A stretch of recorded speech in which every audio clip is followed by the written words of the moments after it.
அனைவருக்கும் அன்பான வணக்கங்கள். இன்னைக்கு நம்ம துர்காதேவி சரணம் சேனல்ல என்ன பார்க்க போறோம் அப்படின்னா, தினமுமே நீங்க எத்தனை பேர் காகத்திற்கு சாப்பாடு வைக்கிறீங்க, அப்படி வச்சிருந்தீங்க அப்படின்னா உங்க வாழ்க்கையில இது நடந்தே தீரும் அப்படிங்கறத பத்தி இந்த பதிவுல நம்ம பார்க்க போறோம். அதாவது நாங்களுமே தினமும் எங்க வீட்டுல காகத்திற்கு சாப்பாடு வச்சதுனால நாங்க பல அதிசயங்களை நாங்க பார்த்திருக்கோம். நாங்க அதை கண்டு கழிச்சிருக்கிறோம். எனக்கு நடந்த அதிசயத்தையுமே நான் இந்த பதிவுல உங்களுக்கு சொல்றேன். சகோதர சகோதரிகளே, தினமும் காகத்துக்கு உணவு வைக்கிறவங்க என்னென்ன செய்யணும், எந்த உணவை வைக்க கூடாது, இதனால கிடைக்கக்கூடிய சூட்சம பலன்கள் நமக்கு என்ன அப்படிங்கறது எல்லாமே இந்த பதிவுல பார்க்கலாம். நம்ம முன்னோர்கள் பாத்தீங்கன்னா நிறைய நல்ல பழக்க வழக்கங்களை நமக்கு சொல்லி இருக்காங்க. ஆனா நம்ம நிறைய மறந்து போயிட்டோங்க. அப்படி தெரிஞ்சாலுமே ஒவ்வொரு விஷயங்களை கடைபிடிக்கிறதும் இல்லைங்க. பெண்கள் வேலைக்கு போறவங்களா இருந்தா எனக்கே வேலை செய்யவே முடியல, ஏன் வீட்டுல இருக்கிறவங்களுக்கு சமைச்சு போடவே முடியல என்னால அப்படின்னு சொல்றாங்க. ஆனா இதுல காகத்துக்கு வேற தினமும் சாப்பாடு வைக்கிறது அப்படின்னு நினைக்கிறாங்க. ஆனா ஒரே ஒரு ஜீவனுக்காவது இல்ல 1000 பேத்துக்கு உணவு வைக்கும் போது இந்த ஒரு ஜீவன் காகத்துக்கு உணவு வச்சீங்க அப்படின்னா உங்களுக்கு எவ்வளவு நல்லது நடக்கும் தெரியுமா? நிறைய பேர் கேட்கிறாங்க, காகத்துக்கு உணவு வைக்கிறது நல்லதா கெட்டதா, இல்ல அப்படி சாதம் வச்சா குளிச்சுட்டு தான் சாப்பாடு வைக்கணுமா அப்படின்னு நிறைய சிஸ்டர்கள் கமெண்ட் பாக்ஸில் கேக்குறாங்க. ஒரு சிலர் கேக்குறாங்க, தோஷம் இருக்கிறவங்க தான் சாப்பாடு வைக்கணும் அப்படின்னு சொல்றாங்களே, தோஷம் இல்லாதவங்க உணவு வைக்கலாமா, வைக்க கூடாதா, இல்ல 7 திசை நடக்கிறவங்க தான் காகத்துக்கு உணவு வைக்கணுமா, அப்படியெல்லாம் நிறைய சந்தேகங்கள் வருதுங்க.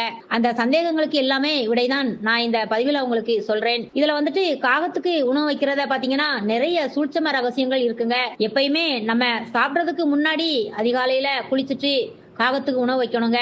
அதுதான் உங்களுக்கு ஒரு நல்ல பலன் கூட. நீங்க சாப்பிட்டு முடிச்சிட்டு மிச்ச மீதியோ இல்ல எச்சில் சாப்பாட்டையோ கொண்டு போய் காகத்துக்கு உணவு வச்சீங்க அப்படின்னா அதனால உங்க வீட்டுல எந்த ஒரு நல்லதும் நடக்காதுங்க.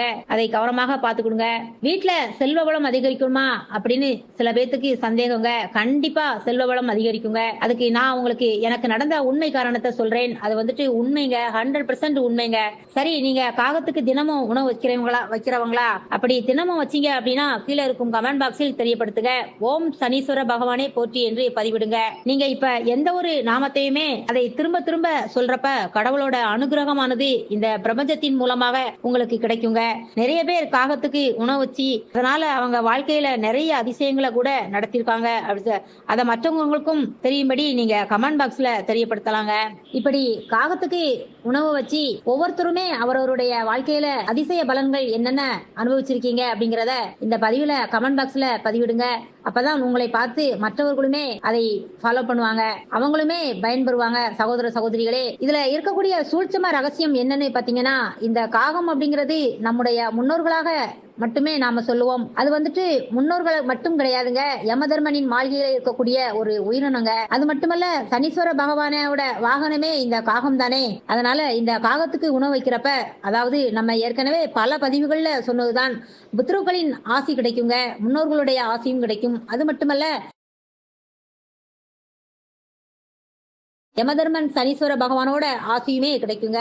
மேலும் முக்கியமா சொல்ல போனா எதிர்பாராத விபத்துகளிலிருந்தும் நம்மள இப்படி காகத்துக்கு உணவு வைக்கிறோம் அப்படின்னா காகத்தோட ஆசியால நம்மள காப்பாத்துமாம். அது மட்டுமல்ல, வீட்டுல எந்த ஒரு பில்லி சூனியம் செய்வினை இது போல எந்த மாதிரியான கெட்ட துர்சக்தியும் நம்மள ஒண்ணுமே செய்ய முடியாதுங்க. அந்த காகம் உணவை எடுத்துட்டு நம்மள ஆசீர்வாதம் பண்ணிட்டு போகுமாங்க. காகம் எல்லோருடைய வீட்லயுமே உணவை எடுக்கிறது இல்லங்க. அது மேல பறந்துகிட்டே நம்மள ஸ்கேன் பண்ணிடுமாம். இவங்க வைக்கக்கூடிய உணவை எடுக்கலாமா எடுக்க வேண்டாமான்னு அப்படின்னு. அதனால காகத்தோட ஆசி உங்களுக்கு இருந்தது அப்படின்னா யார் ஒருத்தங்க நமக்கு என்ன செஞ்சாலுமே அது பலிக்காதுங்க. அதே போல தீராத கடன் இருக்கு அப்படின்னா நீங்க நம்பிக்கையோட குளிச்சுட்டு தான் வைக்கணும் இல்லங்க.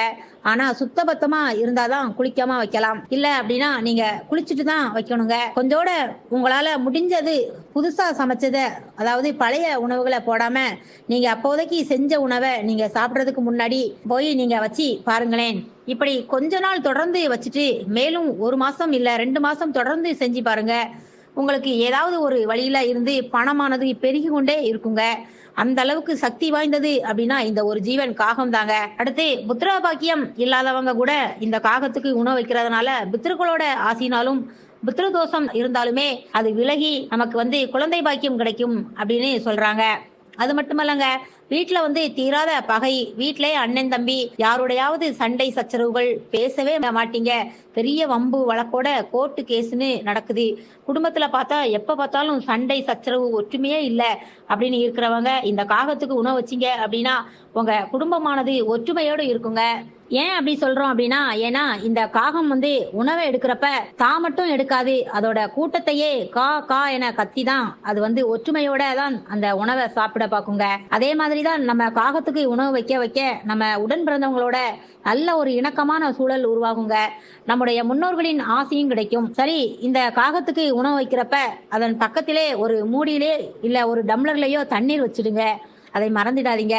அமாவாசை நாட்கள்ல தான் சில பேர் பாத்தீங்கன்னா கொஞ்சம் தண்ணீர் வச்சு இலையில உணவு வைப்பாங்க. அப்படி இல்லாமல் எல்லா நாட்களிலுமே இலையில தான் வைக்கணும் அப்படிங்கறதெல்லாம் இல்லைங்க. கொஞ்சோண்டி அந்த இடத்துல தண்ணீரையே ஊத்தி சுத்தம் செய்துட்டு அதன் பிறகு அந்த இடத்துல உணவை வைங்க. அதான் நான் சொன்னேன்ல, குளிச்சுட்டு தான் வைக்கணும்னு கிடையாதுங்க. ஆனா சுத்தபத்தமா இல்ல அப்படின்னா காகத்துக்கு உணவு வைக்கிறது குளிச்சுட்டு தான் வைக்கணுங்க. இந்த காகத்துக்கு உணவு வைக்கிறதுனால யமதர்மனோட ஆசையும் உங்களுக்கு கிடைக்கும், சனீஸ்வர பகவானோட ஆசையும் கிடைக்குங்க. அது மட்டுமல்ல, முன்னோர்களுடைய ஆசையும் பரிபூரணமாக கிடைக்குங்க. யமனே காக உருவத்துல அந்த உணவை எடுத்துட்டு நம்மள பார்த்துட்டு போவாங்க அப்படின்னு சாஸ்திரத்திலே சொல்லப்படுதுங்க. எப்பயுமே காலையிலேயே நம்ம எந்திரிக்கப்பவே காகத்தோட சப்தம் எல்லாம் கேட்டோம் அப்படின்னாலே அது ஒரு நல்ல சகுனமாகவே சொல்லலாங்க. எக்காரணத்தை கொண்டும் காகத்துக்கு அசைவ உணவை வைக்காதீங்க, எச்சில் சாதத்தை வைக்காதீங்க. முக்கியமான ஒரு விஷயம் என்னன்னா, மீந்து போன பழைய சாதத்தை தயவு செய்து வச்சிடாதீங்க. இதை நான் பல பதிவுகள்ல சொல்லியிருக்கேன். இப்படி ஜீவகாருண்ய ராசியான காகத்துக்கு உணவு வைப்பது என்பது புதுசா நீங்க அப்பதான் செஞ்ச உணவை வைங்க. உண்டி கொடுத்தோர் உயிர் கொடுத்தோர் அப்படின்னு சொல்லுவாங்க இல்லையா? உண்டி அப்படின்னா இந்த உணவு தாங்க. இந்த உணவை தினமும் ஏதாவது ஒரு உயிரினத்துக்கு வச்சாலுமே நமக்கு மிகப்பெரிய அதிர்ஷ்டம் வரும் என்றே சொல்லலாங்க. அப்படி இருக்கிறப்ப இந்த காகத்துக்கு தினமும் நீங்க உணவை வச்சீங்க அப்படின்னா உங்க வாழ்க்கையில பலவிதமான அதிசயங்களை ஏற்படுத்துங்க. சகோதர சகோதரிகளே, நாங்களும் தான் எங்கள் வீட்டில் காகத்துக்கு தினமும் ஒரு வருடங்களாக சாப்பாடு வச்சுட்டு இருக்கோம். அதனால காகத்தோட ஆசி எனக்கு கிடைச்சதுங்க. அதை எப்படின்னு பாத்தீங்கன்னா, தினமும் தொடர்ந்து அதுக்கு உணவு வைக்கிறதுனால என்னோட பதிவுல கூட காகம் தினமும் வீட்டுக்கு வந்தால் என்ன பலன் அப்படின்னு போட்டிருப்பேன். அது நிறைய சகோதர சகோதரிகள் பார்த்துட்டு கமெண்ட் பண்ணிருந்தது எனக்கு ரொம்பவும் அதை பார்த்துட்டு சந்தோஷமாக இருந்ததுங்க. இப்பவும் தொடர்ந்து காலையில எச்சில் படாத உணவு, அதாவது சமைச்சது முதல் சாப்பாடாக வைக்கிறேங்க.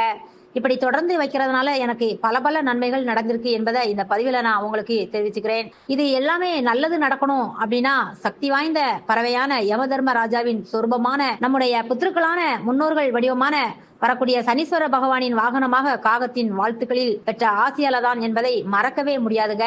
நீங்களும் இந்த மாதிரி தினமும் காலையிலே கண்டினியூவா காகத்துக்கு உணவு வச்சிங்க அப்படின்னா பாருங்களேன், அதுக்கு அப்புறமா சொல்வீங்கங்க. நண்பர்களே, நம்ம துர்காதேவி சரணம் சேனலை சப்ஸ்கிரைப் பண்ணாம பாக்குறவங்களா இருந்தீங்கன்னா நம்ம சேனலுக்கு லைக் பண்ணி சப்ஸ்கிரைப் பண்ணிக்கோங்க.